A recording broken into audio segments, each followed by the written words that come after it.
Good day, everyone, and welcome to this year's seasonal outlook briefing for the Atlantic hurricane season. Next slide, please.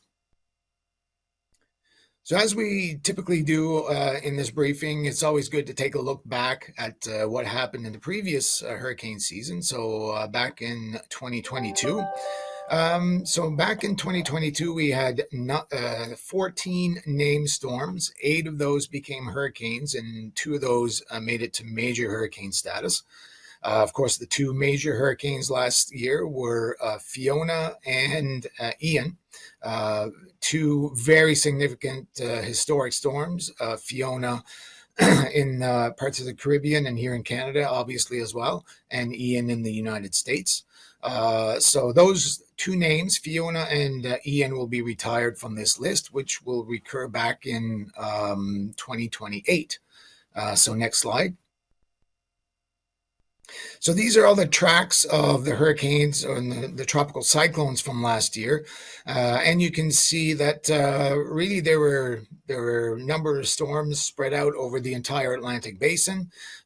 We actually had impacts from Earl that remained offshore, but resulted in significant flooding in the St. John's area of Newfoundland and Labrador.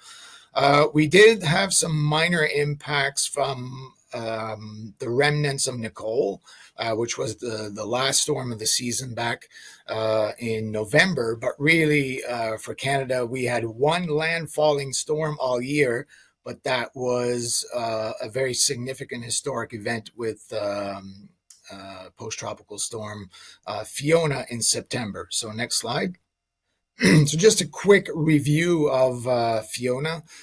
Fiona made landfall back on September 24th.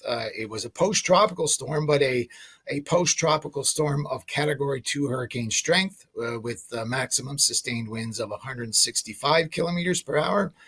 And we also recorded some higher gusts in certain areas as well. Obviously, some extreme rainfall rates, storm surge flooding in some areas, record storm surge flooding, notably in the southwestern part of the Gulf of St. Lawrence. Very significant waves as well. And of course, we set a new all-time record for low sea level pressure in Canada at 931 millibars, which, if you have a home barometer, would be pretty much off the scale of most home barometers. The impacts we're still feeling today in many areas, which included tragically some loss of life in 3 provinces. Some massive tree fall over, especially in Nova Scotia and Prince Edward Island. Some coastal flooding, and really Fiona ranks in the top 10 of the most costliest disasters in Canada. So next slide. So if now we turn our attention to what we might expect this hurricane season, really it comes down to water temperatures. Water temperatures in the Atlantic for sure, because that's where hurricanes get their fuel, but also water temperature in the Pacific. And I'll explain a little bit about that right now. Really, when we see an area in the Pacific that's within that rectangle where the water temperatures are above average, we call that an El Nino. And what happens when we have an El Nino is it increases the wind speeds in the higher levels of the atmosphere, resulting in significant wind shear downstream from that. So in this case, over the Atlantic Ocean. So when we have an El Nino, we tend to have fewer tropical cyclones in the Atlantic. And as we can see, this is the analysis as of today. We can see that water temperatures are above normal right now. So we expect that to continue into hurricane season. So that would suggest fewer tropical cyclones based on the long-term average. However, if we look over the eastern part of the Atlantic, the water temperatures are warm. They're actually extremely warm right now. So we really have 2 competing factors which will determine the level of activity in the Atlantic Ocean this year. Which one actually ends up being the dominant one remains to be seen. So if we go to the next slide.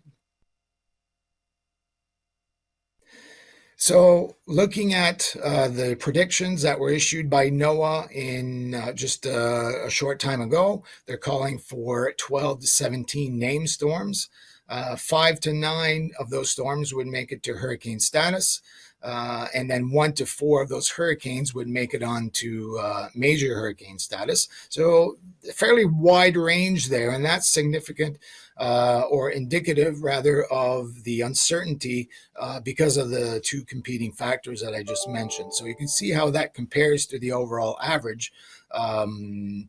So, the prediction is really for a season in terms of the number of named storms, which is very close to the long-term average for a typical hurricane season. So next slide. So what that means for Canada, we have a response zone that we monitor. We don't necessarily issue bulletins on every storm that's in the entire Atlantic basin, but we focus on the area depicted here, which is our CHC response zone. And since the inception of the Hurricane Center back in 1987, we keep track of the amount of the number of storms in the entire basin compared to the number of storms that enter our response zone. So if we can go to the next slide, please. So we've been keeping track of that over the years, and typically we find that about between 35 and 40% of the storms that form in the overall basin find their way into our response zone. So that can give an indication of the potential for storms entering our response zone. Not all of these storms will have an impact on land. However, it gives an indication of the proportion of the storms in the Atlantic that find their way into our response zone. So next slide. So just looking again at hurricane season from a timing perspective, it starts on June 1st and ends at the end of November. But the bulk of the tropical cyclone activity occurs in August, September, and October. So next slide. And these are the names, the list of names that we're going to use this year. The first storm is going to be Arlene, followed by Brett, Cindy, Dawn, and so on. So this is the list that we're using this year, and barring any retirements from this list, we will be using this list again in 2029. So last slide, please. So the important thing is to stay informed over the course of hurricane season and certainly when a storm is threatening. So you can get all the information from the Canadian Hurricane Center on our WeatherCan app, which is available on the App Store and on Google Play. Our website is canada.ca/hurricanes. And for more information on how to get prepared for hurricane season, you can go to getprepared.ca.